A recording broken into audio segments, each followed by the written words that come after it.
now you can stop me if I'm wrong. What was the root cause of the falling out with Drake? Was it someone had told me it was because of the way he had treated French on a record? Is that? I mean, I spoke on that on the record I released. You know what I'm saying? Like I said, f- that shit. You know what I'm saying? Cause y'all got classics together. If it's real, if real is gonna stay real. That's it. You know what I'm saying? Was it something really deep? Nah, f- that though. But if it's real, it's real, and that's what it is. Could that ever be something you could ever see, like you guys talking it out, and you guys have so many classics together, such a long history together?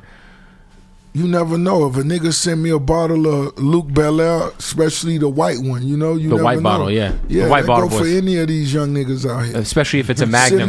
Send me a white Belaire bottle, and I'll take a picture with you, because that white Belaire bottle is the, you know what I'm saying? Yo, can you break down? Because you know it's so crazy. We talked about that Power Circle record. You've always had such a great ear. One of the greatest ears ever. When it comes to You beats, see when I put Kendrick on that record yes, back then? you put Kendrick on Power Circle alongside the whole label. You gotta realize, Sally, I'm down. Gunplay. I'm down in Miami, all the way on the other side of the map. But it's just certain things I could watch. It's certain things that I understand. And when it come to music, I believe I got a vision for it. That's it. I've been watching and studying that shit since I was in the first grade. You know what I mean?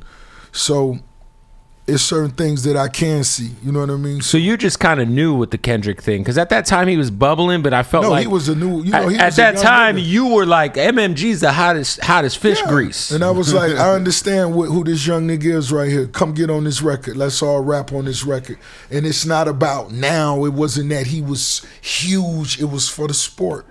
Yeah. It And was for the sport. I'd like to give a shout out to Gunplay for having one of the greatest verses of all time. Gunplay on always Cartoons and have. Cereal? Oh my God! Yeah. Oh, No, you no, talking about Cartoons Power and Circle? Cereal's different. Oh my God, Cartoons and Cereal's fucking 'cause different. Gunplay got a lot of He slick got classic off on verses. Kendrick on What that did one. he say? It's all I can see now. Oh, Yeah. I will not be Nina. Yeah, he went in on that. Oh yeah. Shout out to Gun. How's Gunplay doing, dog? One of the most underrated rappers of all time. No, he not. Niggas know what time it is. No, I know, but I'm talking about when it comes to the big talks, he's underrated, bro. Niggas know what time it is with Gunplay. When Bible it come on to a that- dash. Yeah.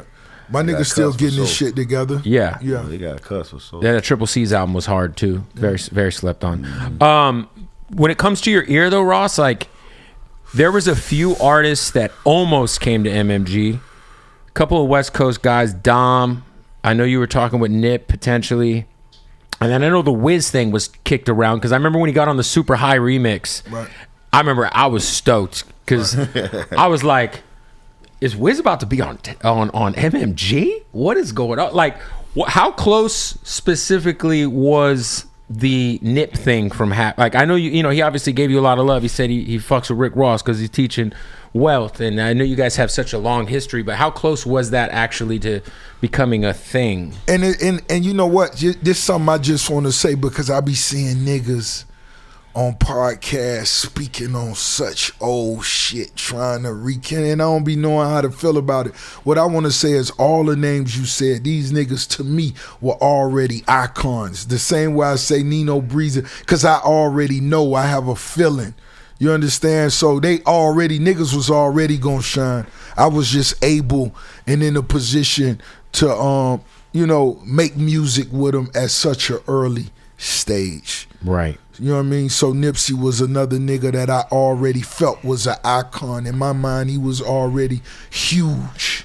And it's not like you were And like, to a lot of other niggas, he was younger. You know what I'm Right. saying? So that's what it was. And I remember us just talking about, both our ideas. right. I'm a nigga that's inspired by you sharing your ideas. So anytime I sat down with any of these niggas, it was really, they had their ideas already. I had ideas. We just sharing ideas. We just going back and forth. Let's exchange numbers. Nigga, let's stay in touch. You know what I'm saying? So that's what it was. Shout out to Dom Kennedy, R.I.P., the Nip. The marathon still continue, you know what I'm saying? What? Wiz, I flew him. I flew Currency down. I told them niggas really just come down. Currency was another one, yeah. Yeah, I flew them down. And both of them niggas was already shining. Oh, and they were obviously killing the mixtape game at that time. I just said, come down here, let's smoke some good weed. I got a good weed plug. Yeah. You know what I'm saying? They flew down, nigga, we jumped in the Benz and we just went We went, smoked weed, got tattoos, shit like that. Nigga just ate good, real nigga shit. Yeah, no, it's crazy because I feel like you're one of the only artists who has a label, who had a label, who did it the right way, where your approach was always like, I want people to be bigger than me. Like, I would love it. You know what I'm saying? It's like, I feel like a lot of artists, they'll have their homies or they'll sign artists, but they don't ever want, if they're super active, they don't ever want like their artists to overshine what they're doing, if that makes sense. But I feel like yourself, and then I feel like you kind of laid the groundwork for a guy like Gotti to have CMG, because Gotti's kind of taken that same model and just ran with it. Facts. So yeah, no, it's been dope to see, man. Are you working on new music, Ross? Like for yourself? I am. All you niggas get ready, Ricky Rose. Because we haven't had a Ross album in a minute. Obviously, you and Meek dropped, but Right. And for me, it's all about the motivation. And once again, it's the challenge. Nino Breeze being here, spitting that shit, me hearing hard shit, it gave a nigga that real inspiration. Other than that, I'ma just get fly every day and watch you niggas do y'all thing. But when I'm inspired, nigga, yeah, so get ready. I'm finna, you know what I mean, do what I do. Are you still with Def Jam? Of course not. You had left Def Jam a while ago.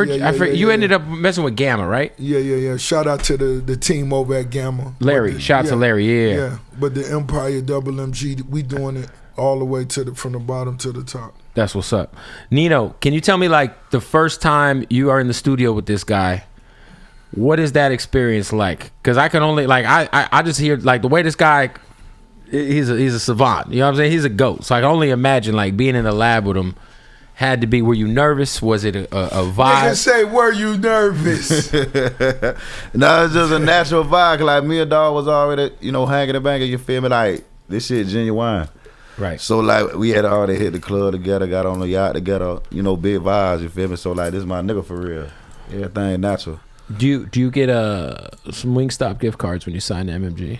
Do you get like is there I cashed them in, bro. Because how many locations is in there? That's gonna go off face though. I'm gonna just walk in that bitch, tell them what I need. Because I know you gotta have some in the St. Pete area. You gotta at least have one over there. Yeah, we got the one. We got one on 34th and like 17th North, and then there's one by across the street from Largo Mall. I know about them too. How crazy is it for you, man, just to see like the growth? Because you go in, you're gone for 5 years, right?